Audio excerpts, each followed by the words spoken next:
Kwa majina naitwa Christopher Laikalepi na nataka kusema kinaganaga. Rais RUTO na Waziri Kindiki, ni nini mnangoja? Na Pokot wamekuwa superpower katika dunia hii yote, na counties wengine kuua watu, kuwa askari 40, kuwa askari 20, kuwa wengine wakubwa hata 5, hata 6, kuwa raia mamia, kuchukua ng'ombe na mbuzi kila siku. Sasa jana walitufamia mara 2 usiku na wamefamia tena hata saa hii mahali tunasimama kwamba karibu kuchukua ng'ombe kama sio rangers ya county. Na sasa ni nini mnangoja? Mpaka lini sasa tunalia? Mpaka lini serikali itachukua maanani na kushunga maisha ya watu na mali yao? Kwa majina naitwa Delfina Lekopole. Kwa Pokot amekuja akaingia kwa nyumba, akachukua mbuzi 10, akachukua tena 30 kwa nje. Mwingine akakuja akamulika torch, akaniambia nyamaza sisi tukalala. Kwa majina naitwa Daniela Nanyenda Lekopole, naishi Ngapune Village. Sisi kama wanawake wenye wanaishi Ngapune Village tuko na hofu mingi sana. Hao wanaume walikuja jana usiku, wakaingia kwa nyumba, wakachukua mbuzi na wakotoka wakaenda. Kama wamama tunahofia maisha yetu kwa sababu wanaweza kuja na pia wanaweza turepe. Tunaogopa leo akirudi, leo usiku huu wakirudi nini watakuja kufanya? Isitoshe kuna curfew. Hiyo curfew hata inasaidia nini shwali? Kwa sababu curfew yenye iko kwa for now iko center Lokunono center, center ya Losuk na center ya Loiborngare. Ni nini iko center ya Lokunono? Ni nini iko center ya Losuk? Ni nini iko center ya Loiborngare? Mbona curfew wasiweke kwa vijiji?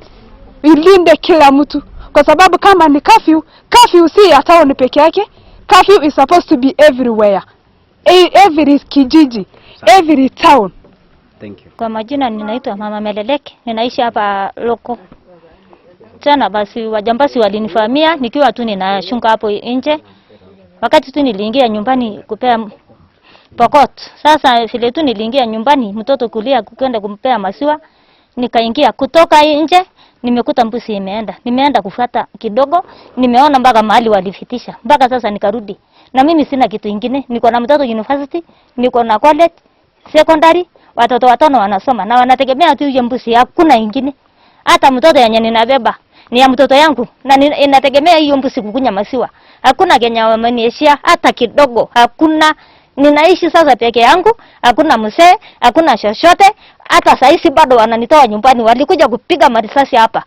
Sasa chochote sasa sina. Hata mtoto yangu sasa kupuguswa kwa shule, hakuna mahali ataenda. Hata kufanya ni chochote, hakuna mahali ataenda. Sasa hakuna vile sasa kwa shule hiyo tu mpaka uleo mbuzi hata imeenda, ameishia tu mimi hiyo ni 3 tu, hakuna chochote kingine. Na kila kitu imeisha. Sasa ninaomba tu, sijui vyenye watanisaidia, lakini Mungu yuko. Ndio hiyo risasi yenye walitupiga nayo. Wameenda na hiyo mbuzi yote, hakuna chochote walituashia hapa. Mimi kwa majina naitwa Franco Lenchalote. Ni kama vile jiheda ya Mrua Malaso. Na sisi tuko hapa. Leo tunaandamana, tumeng'anyang'anywa mahali tunaishi.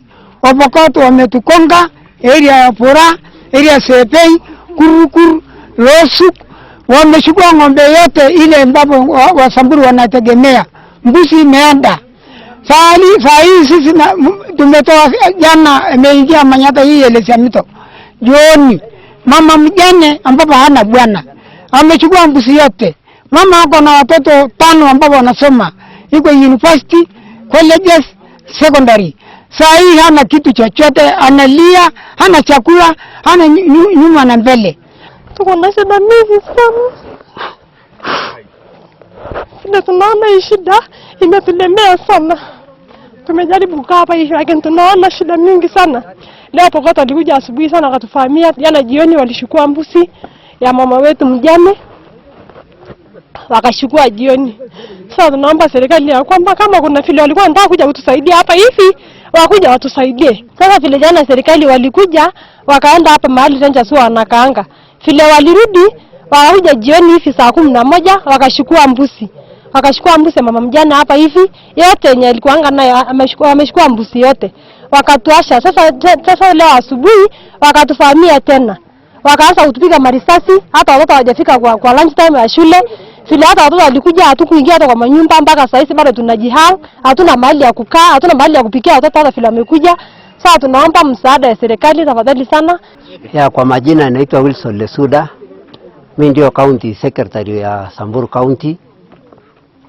Nimekuja kuwapa pole hawa wananchi hapa ambao wamepata shida ya hawa majirani wetu ambao ni wa Pokot. Wamefanya maneno ya ajabu, maneno mbaya kabisa, na tungeomba tukiwa county government kwa niaba ya governor wangu, ningeomba tu serikali waharakishe ile operation kwa sababu inaendelea kuwa mbaya kila siku inakuwa mbaya kuliko jana. Maana kenye ilifanyika jana usiku hapa ilikuwa chafu sana. Kwanza waso tukisikia wanapia wanajeshi wetu ambayo walitumwa wasaidie upande ya amani, ni painful sana kusikia wanajeshi wenyewe wanapiwa risasi na raia wakiona hivi. Kwa hivyo sisi tulikuwa tunaomba tu hiyo operation na ianze, tuone kama tutapata amani hapa. Operation Maliza Uhalifu began on 15th of February. And it is 1 week now since the exercise began in the 6 counties with a specific reference to areas that have been declared disturbed and dangerous. We are happy that the general situation as at now is calm, we are safe and secure. Secondly, we have not had a major incident or incidences in those particular areas as opposed to prior to the declaration of the areas as disturbed and dangerous. The only incident that we had was yesterday in Kainuk, where bandits attempted to raid police and also attack members of KDF, and in the process I think they met what they were looking for, and they were repulsed, and we also arrested 2 bandits. These bandits are already charged in court, and investigations are continuing. We also recovered 1 firearm. But in total, as we speak now, we have recovered a total of 23 firearms which were surrendered voluntarily, mainly in Samburu County and Turkana. We continue to appeal to anybody who is in possession of illegal firearm or firearms to surrender as required before we enter the second phase of the operation. This particular operation will be conducted with high level of professionalism, high level of focus, and it is going to be targeted. We are only after criminals, after bandits. Law-abiding citizens will not be affected, will not be targeted, will not be harassed. And therefore it is good to make it very clear to our people in those gazetted areas that anybody who is doing his normal or her normal business will have no cause to worry unless that individual is a criminal, is a bandit, and we know how to get them. We are carrying out what is called intelligence-led operation, which will only smoke out those criminals and deal with them according to the law. So my appeal to the people in that region is to ask them to collaborate, to support the government agencies within those areas in terms of maintenance of law and order, to restore normalcy, and to bring back security so that socio-economic development programs can progress. We have had a serious problem of development in those areas simply because cattle rustling and banditry has been a major source of insecurity in those particular places. So I appeal to everybody across the board to support this initiative in order to free our region from these very hardened, marauding criminals to surrender voluntarily, not to force the government to go into the other phase, which may not be palatable to them. So we are still appealing to them that there is time for them to surrender voluntarily, and therefore this is the time. We are also engaging in other activities, like we shall engage other stakeholders, whether religious leaders, whether local elders. Will be engaging in many other activities in enhancing peace and security in the region. Operation will be the main agenda. However, on the sidelines, we'll be able to engage in other activities. In this particular exercise, the National Police Service is the lead agency. They are the ones leading the operation. The military will come in only to supplement or complement the National Police Service in number of areas which I may not be able to declare here, but theirs is supportive, is to support and buttress what is currently going on in the region. How fast is the region, and do you still have a concern in terms of the boots on the ground, and in terms of the areas that are hot spots? Maybe could you identify them for us right now, or with your guidance? Well, we are concerned with all the areas that were declared as disturbed and dangerous. Those are our main areas of focus. If others will emerge, we will also tackle them. But as for now, our area of concern and our point of reference would be those areas that have been gazetted. Contiguous zones. They are called contiguous zones. Yes. Urban is really there because attacking officers at a particular camp. What do you have to say that the other day that there is the point where they can come to where the officers are?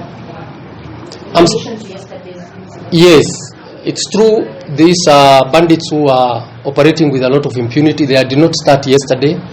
It's a deep-rooted, attitude that perhaps they are untouchable, perhaps they are indomitable, perhaps they cannot be managed, and because of that attitude, they would like to dare anyone and everyone. But I think the days we used to say that are numbered, I think they are no longer numbered, in my opinion. The days have come to an end, and these are the people we shall go for. Anybody who dares security agencies with such impunity and audacity will be met with lethal force that they will regret for a long time to come.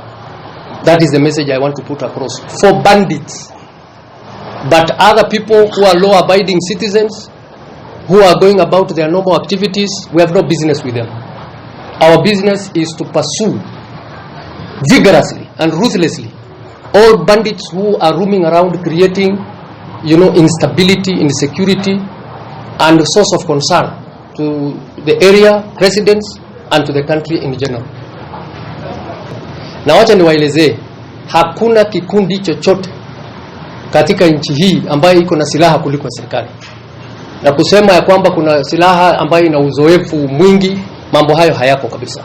Tunashirikiana na majirani zetu, nchi jirani, kuhakikisha ya kwamba silaha ambazo zinatoka sehemu hizo ama zitaweza kupelekwa huko tumezishughulikia. Tumekuwa na mikutano na tutaendelea kuwa na mikutano, na ninataka kuhakikishia wananchi ya kwamba hakuna siku majangili walishinda serikali.